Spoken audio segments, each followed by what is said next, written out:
معزز محترم باوقار سامعین اکرام، السلام علیکم ورحمۃ اللہ وبرکاتہ۔ الحمد للہ رب العالمین والعاقبۃ للمتقین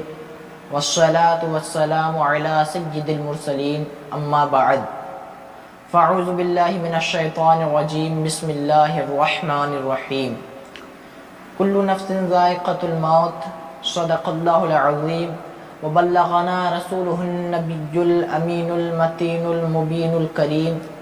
ونحن علی ذلک لمن الشاہدین والشاکرین، والحمد للہ رب العالمین۔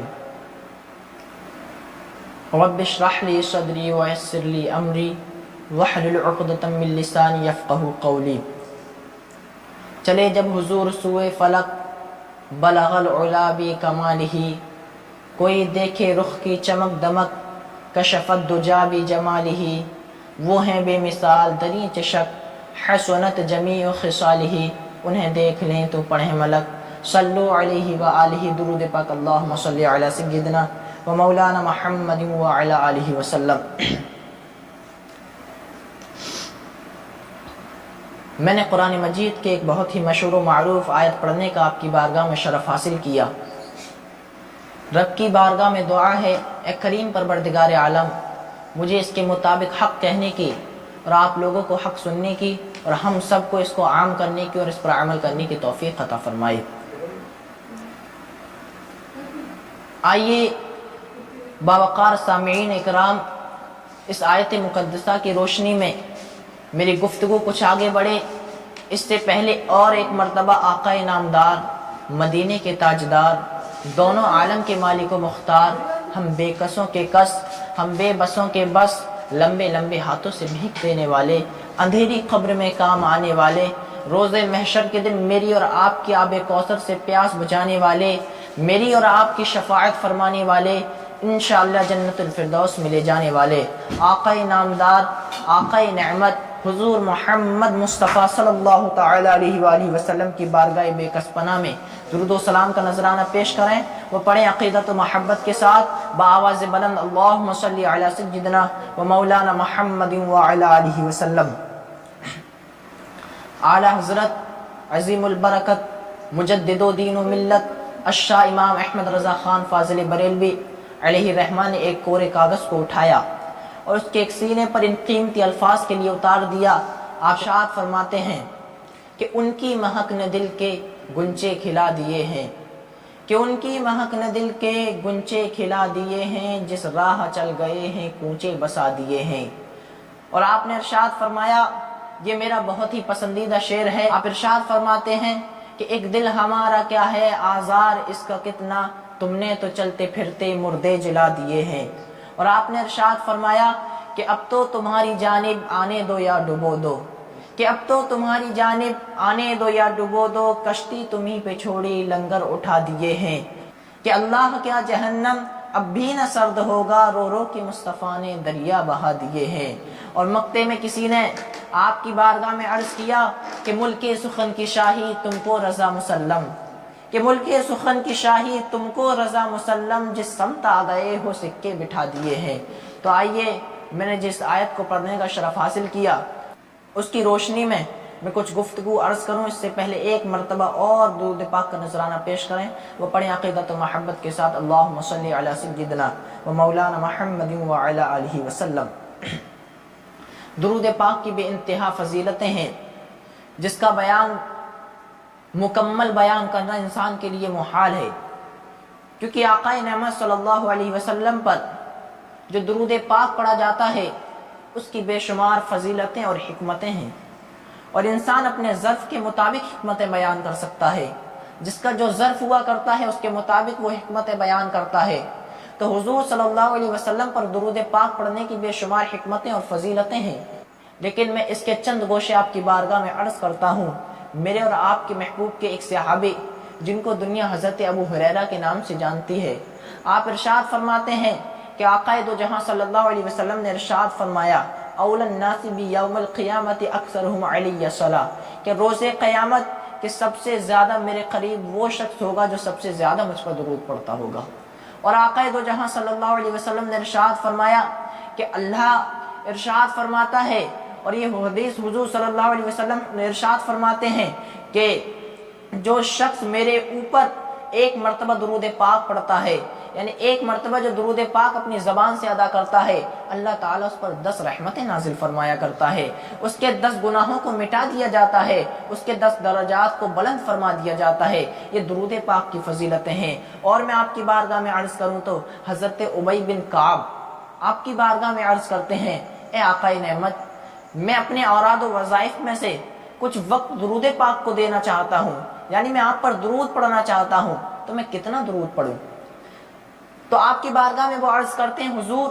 میں چاہتا ہوں کہ چوتھائی حصہ آپ پر درود پڑھوں، باقی 3 حصے میں اور اپنے اوراد و وظائف کروں۔ تو میرے اور آپ کے محبوب نے ارشاد فرمایا، ما شئتا، جو تم چاہو پڑھو، لیکن اگر تم اس میں زیادتی کر لو تو یہ تمہارے لیے اچھا ہے۔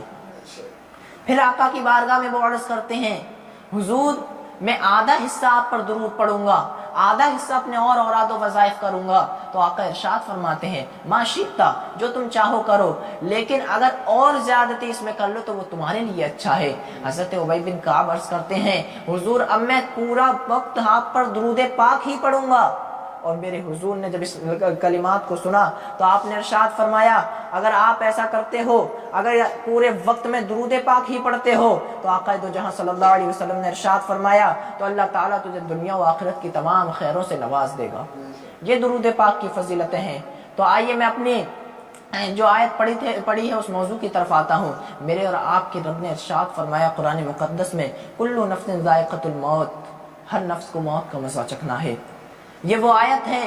جو انسانیت کو جھنجھوڑ کر رکھ دیتی ہے۔ یہ وہ آیت ہے جو ایسے حق کو بیان کرتی ہوئی نظر آتی ہے جس حق کو کوئی چھپا نہیں سکتا، جس حق کو کوئی جھٹلا نہیں سکتا، جس سچ کو کوئی یہ نہیں کہہ سکتا کہ یہ سچ نہیں ہے۔ میرے اور آپ کے رب نے قرآن مقدس میں یہ سچ بیان فرمایا، اور حق تو یہ ہے، اور یہ بات حق پر مبنی ہے کہ قرآن مقدس میں جو بھی باتیں ارشاد فرمائی گئی ہیں سب حق پر مبنی ہیں اور حق ہیں، کیونکہ قرآن اللہ رب العزت کا قول ہے، اور کریم پروردگار عالم بھی حق ہے اور اس کا قول بھی حق ہے۔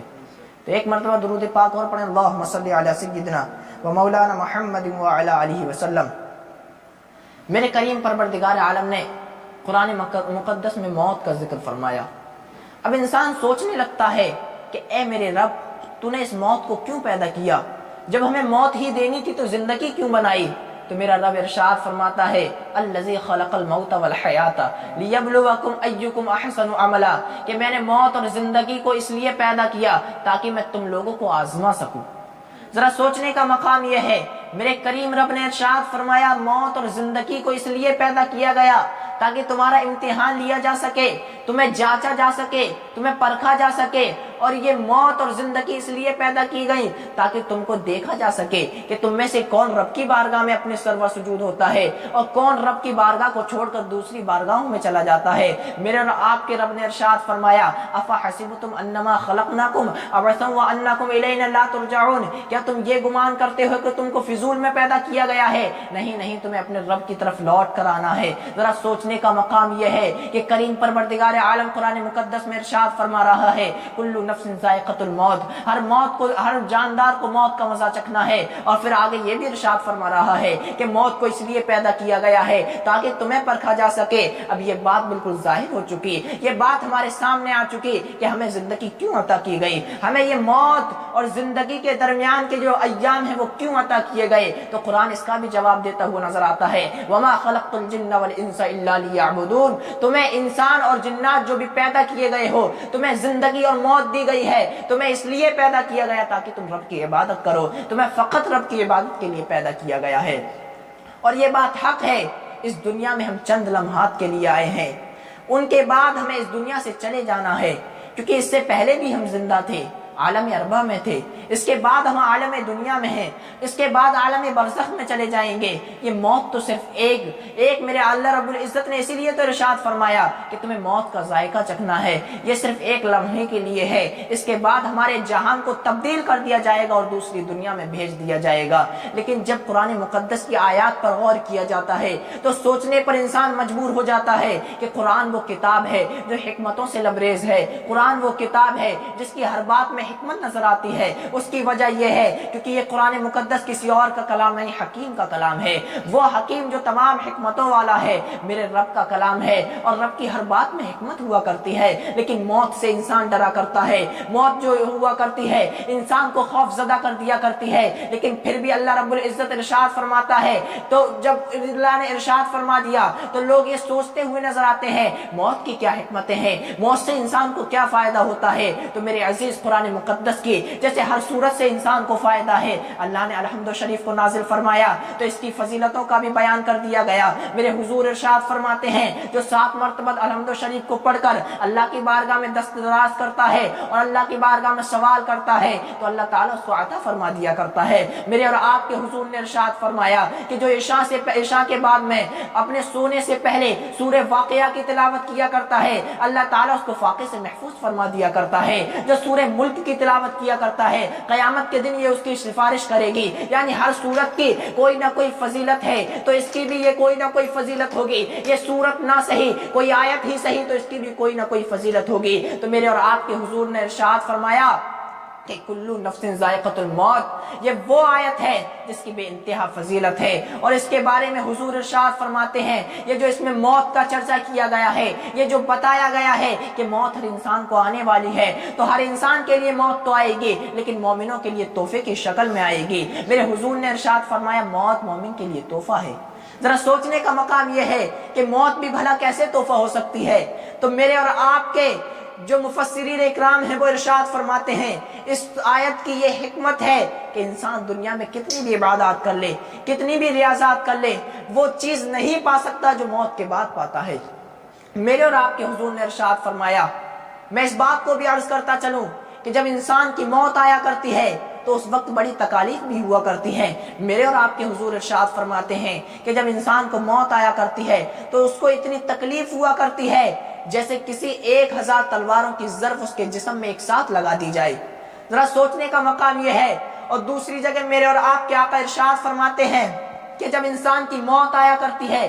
نکال دیا جاتا ہے، جیسے آٹے سے بال کو جدا کر دیا جاتا ہے، جیسے درخت سے کسی پھول کو جدا کر دیا جاتا ہے۔ اب انسان سوچنے پر مجبور ہے۔ آقا محمد صلی اللہ علیہ وسلم کے یہ 2 اقوال موجود ہیں، یہ 2 قول ہیں، لیکن دونوں قولوں کی الگ الگ حکمتیں ہیں۔ جب امام اعظم ہم سب کے امام نے ان دونوں حدیثوں کو پڑھنے کے بعد وہ سوچنے پر مجبور ہو گئے، اے میرے محبوب عالم، اے آقا دو جہاں صلی اللہ علیہ وسلم، یہ کیسی حکمتیں ہیں۔ ایک جگہ آپ ارشاد فرما رہے ہیں کہ موت آسانی کے ساتھ آتی ہے، دوسری جگہ آپ ارشاد فرما رہے ہیں موت سختی کے ساتھ آتی ہے، یہ کیسی حکمتیں ہیں؟ تو آپ نے سوچا ہو نہ ہو اس کا جواب قرآن مقدس میں ملے گا۔ آپ نے قرآن کریم کا ترجمہ پڑھنا شروع کیا، آپ نے قرآن کریم کو پڑھا، اور آپ تو خود عالم تھے، آپ نے قرآن مقدس کو پڑھا اور سمجھا، لیکن آپ کو اس کا جواب نہ مل سکا۔ اللہ رب العزت نے اس بات کے حجابات نہ اٹھائے۔ اب اللہ رب العزت کے محبوب کی بارگاہ میں درود و سلام کے غزلیں پیش کرتے ہیں، اور کرنے کے بعد میں عرض کرتے ہیں حضور اب آپ ہی میری رہنمائی فرما دیجئے، اور یہ عرض کرنے کے بعد سو جاتے ہیں۔ جیسے ہی ان کی آنکھیں بند ہوتی ہیں دل کی آنکھیں کھل جاتی ہیں۔ میرے اور آپ کے محبوب تشریف لے کر آتے ہیں، اور آنے کے بعد حضور ارشاد فرماتے ہیں اے نعمان تم کیوں پریشان ہو، تمہاری پریشانی کا عالم کیا ہے، تمہاری پریشانی کی وجہ کیا ہے؟ اب وہ عرض کرنے لگتے ہیں حضور آپ کے 2 قول موجود ہیں۔ ایک جگہ آپ یہ ارشاد فرما رہے ہیں کہ مومن کی روح کو اس طریقے سے جدا کر دیا جاتا ہے جیسے کسی پھول کو کسی درخت سے جدا کر دیا جاتا ہے۔ دوسری جگہ آپ ارشاد فرما رہے ہیں کہ انسان کی روح کو اتنی سختی سے نکالا جاتا ہے جیسے 1000 تلواروں کی ضرب لگا دی جائے۔ اور میرے آقا نے اس سے مزید بھی ارشاد فرمایا، حضور ارشاد فرماتے ہیں کہ بعض لوگوں کی روح کو اتنی سختی سے نکالا جاتا ہے جیسے کسی درخت پر، کسی کانٹے دار درخت پر کسی جالی دار کپڑے کو ڈال دیا جائے، اور ڈالنے کے بعد جب اسے کھینچا جائے تو جیسے وہ تار تار ہو جایا کرتا ہے، اس کپڑے کی کیا حالت ہوتی ہوگی، اسی طریقے سے کسی انسان کی حالت ہوا کرتی ہے۔ اب وہ کہتے ہیں حضور آپ کے 2 قول موجود ہیں، میری سمجھ سے باہر ہے۔ میرے حضور اب ارشاد فرماتے ہیں وہی حکمت والی بات ارشاد فرماتے ہیں، میں آپ لوگوں کی توجہ چاہتا ہوں۔ میرے حضور نے ارشاد فرمایا، اے امام اعظم، اے ابو حنیفہ، اے نعمان بن ثابت، کیا تم نے اس بات کو نہ پڑھا؟ کیا رب کریم کی اس آیت کو نہ پڑھا جس میں میرے اور آپ کا رب ارشاد فرماتا ہے وَقَطَّعْنَ أَيْدِيَهُنَّ وَقُلْنَ حَاشَ لِلَّهِ مَا هَٰذَا بَشَرٌ إِنْ هَٰذَا إِلَّا مَلَكٌ کریم، کہ جب مصر کی عورتوں نے حضرت یوسف علیہ السلام کو دیکھا تو آپ کے حسن میں ایسی گم ہو گئیں کہ ان کو معلوم نہ ہوا، ان کی ہاتھ کی چھریوں سے انگلیاں کٹ گئیں اور انہیں محسوس تک نہ ہوا، انہیں درد کا تصور بھی نہ ہوا۔ ذرا سوچنے کا مقام ہے کہ جب یوسف کو دیکھ لیا جاتا ہے تو ہاتھ کی انگلیاں کٹ جائیں اور پتہ نہیں چلتا، تو جب جانے یوسف کو دیکھا جائے، جب حضور صلی اللہ علیہ وسلم کو دیکھا جائے تو کیسے درد کا احساس ہو سکتا ہے، پھر کیسے روح نکلنا معلوم ہو سکتا ہے۔ میرے حضور ارشاد فرماتے ہیں، اور اس بات کو مفسرین اکرام کہتے ہیں کہ جب کسی مومن بندے کی روح نکلا کرتی ہے، جو سچا مسلمان ہوا کرتا ہے، جو رسول سے محبت کرنے والا ہوتا ہے، تو حضور صلی اللہ علیہ وسلم تشریف لے کر آ جایا کرتے ہیں، اور جب حضور تشریف لاتے ہیں تو وہ انسان ان کے جلووں میں گم ہو جایا کرتا ہے، انہیں دیکھنے میں گم ہو جایا کرتا ہے، اور جب حضور کے حسن کو دیکھا کرتا ہے تو اس کی روح نکل جایا کرتی ہے، اسے معلوم بھی نہیں ہوتا۔ یہ حضور صلی اللہ علیہ وسلم کے حسن کے جلوے ہیں۔ تو میرے اور آپ کے امام نے ارشاد فرمایا، حسن یوسف پہ کٹے مصر میں انگشت زنا، سر کٹاتے ہیں تیرے نام پہ مردان عرب۔ یہ حضور کے جلووں کا کمال ہے، یہ حضور کے حسن کا کمال ہے۔ لیکن جب حضور کے حسن کی بات آئی ہے تو میں اس بات کو تو نہیں بھول سکتا کہ ایک صحابیہ ارشاد فرماتی ہے کہ آقا دو جہاں صلی اللہ علیہ وسلم کی بارگاہ میں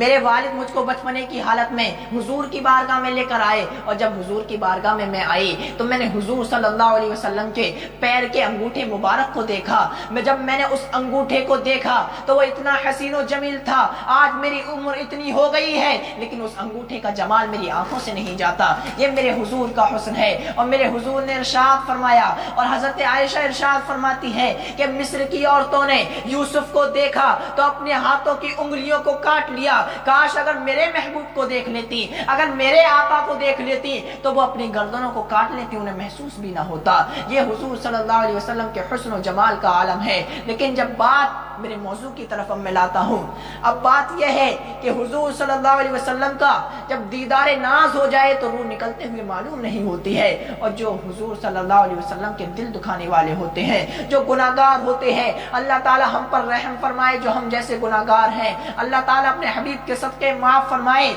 جو آقا دو جہاں صلی اللہ علیہ وسلم کو اپنے گناہوں کی وجہ سے بار بار تکلیف پہنچاتے ہیں۔ آپ اس بات کو تو نہیں بھول سکتے کہ حضرت عمر نے ارشاد فرمایا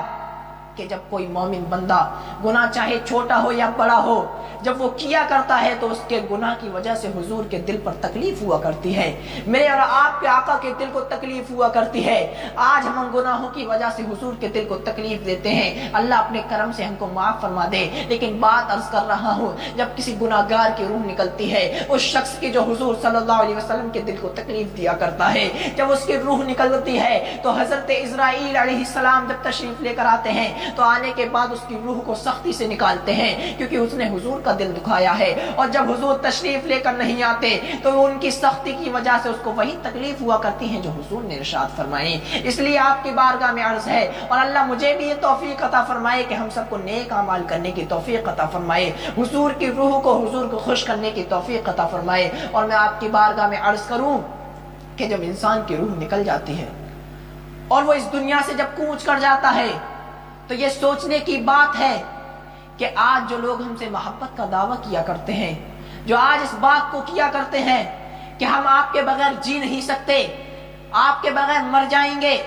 طرح طرح کی باتیں کیا کرتے ہیں، نہیں میرے عزیز، اس دنیا میں تاریخ گواہ ہے کہ آج تک کوئی کسی کے لیے نہیں مرا، آج تک کوئی کسی کے نہ ہونے سے نہیں مرا۔ ہاں یہ بات ضرور ہے کہ چند دنوں تک لوگ چرچے کیا کرتے ہیں، چند دنوں تک لوگ یاد کیا کرتے ہیں، اور کوئی بھی کتنی محبت کرنے والا کیوں نہ ہو، اپنا خون پلانے والا بھلا کیوں نہ ہو، وہ شخص آپ کی قبر میں نہیں جائے گا، وہ قبر تک آپ کو چھوڑ کر آ جائے گا، اور جب قبر کے اندر آپ جائیں گے تو آپ کے اوپر تختے لگا کر منو مٹی لگا کر وہ واپس آ جائے گا۔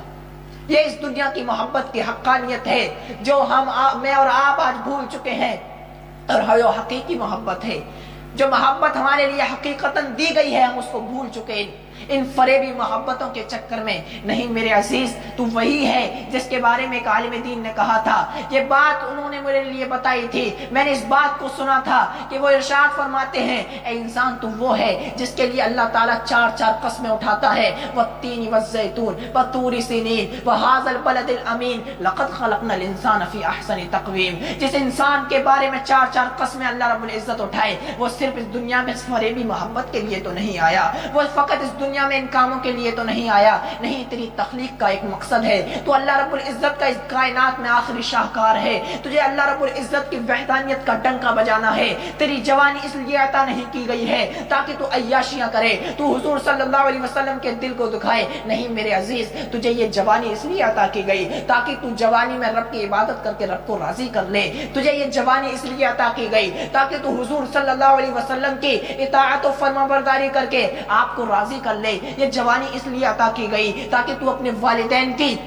فرما برداری کر کے ان کو راضی کر لے۔ اور مجھے ایک آپ کی برکت سے حدیث یاد آتی ہے، میرے اور آپ کے حضور نے ارشاد فرمایا رضا الرب فی رضا الوالد سخط الرب فی سخط الوالد، یعنی والدین، یعنی آپ نے والد کی فضیلت ارشاد فرمائی کہ والد کی رضا میں رب کی رضا ہوا کرتی ہے، والد کی ناراضگی میں رب کی ناراضگی ہوا کرتی ہے۔ یہ اس لیے جوانی دی گئی تاکہ ہم اللہ رب العزت کو راضی کریں، ہم اپنے والدین کی خدمت کریں، لیکن آج ہم اس راستے سے مڑ چکے ہیں، آج ہم نے اس راستے کو چھوڑ دیا ہے۔ لیکن اس بات کو یاد رکھنا، اس دنیا میں آ کر، اس زندگی کے فریب میں آ کر نہ جانے کتنے لوگوں نے رب کو ناراض کیا، اور ہم بھی ناراض کرتے ہوئے نظر آ رہے ہیں، لیکن اس بات کو مت بھولنا جو میرے کریم نے ارشاد فرمائی ہے الذی خلق الموت والحیات لیبلوکم ایکم احسن عملا، کہ یہ موت اور زندگی تمہیں اس لیے عطا نہیں کی گئی ہے تاکہ تم دوسرے کاموں کو کیو کرو، بلکہ اس لیے عطا کی گئی ہے تم اچھے اعمال کرو، تم رب کو راضی کرو، تم رب کو راضی کر کے اپنے رب کی بارگاہ میں اچھی طرح سے حاضری پیش کرو، یہ اس لیے ہمیں زندگی عطا کی گئی ہے۔ تو میں آپ کی بارگاہ میں عرض کر رہا ہوں،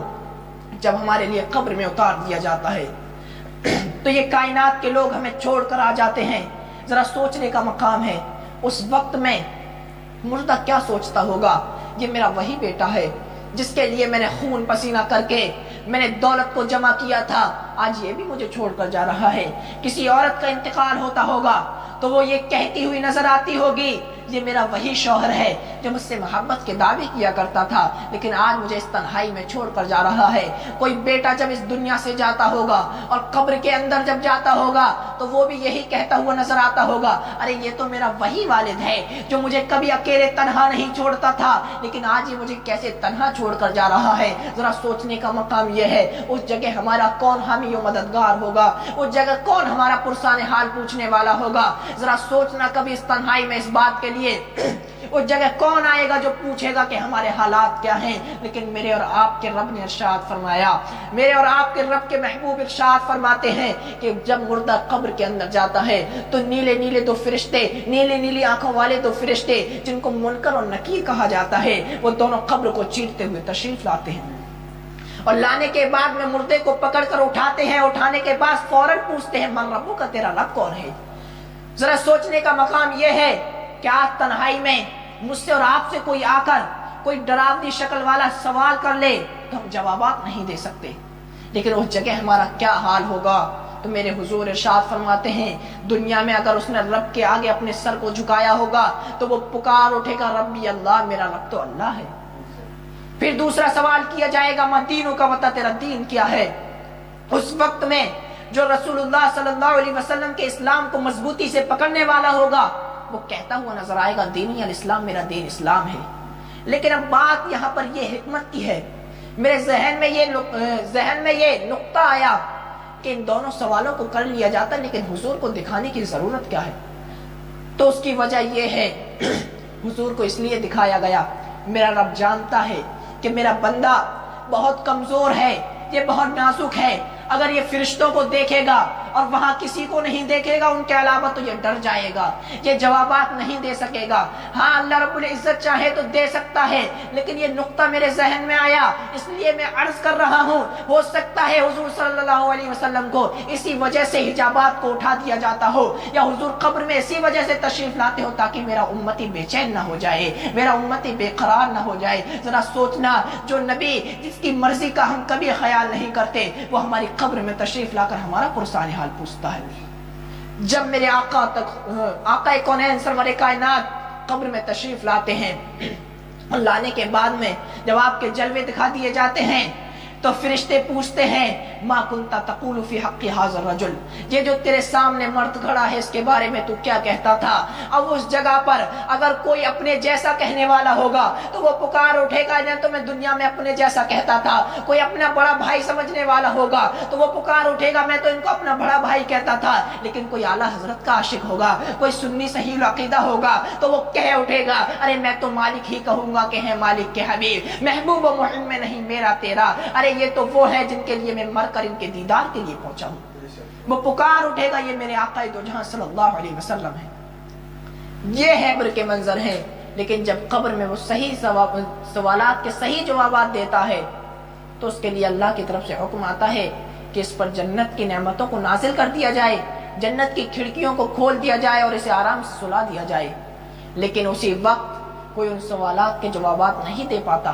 تو میرے اور آپ کے حضور نے ارشاد فرمایا، رب کی طرف سے حکم آتا ہے یہ جھوٹا ہے، اس کے اوپر جہنم کے عذابات کو مسلط کر دیا جائے اور اس کو سزاؤں میں گرفتار کر دیا جائے۔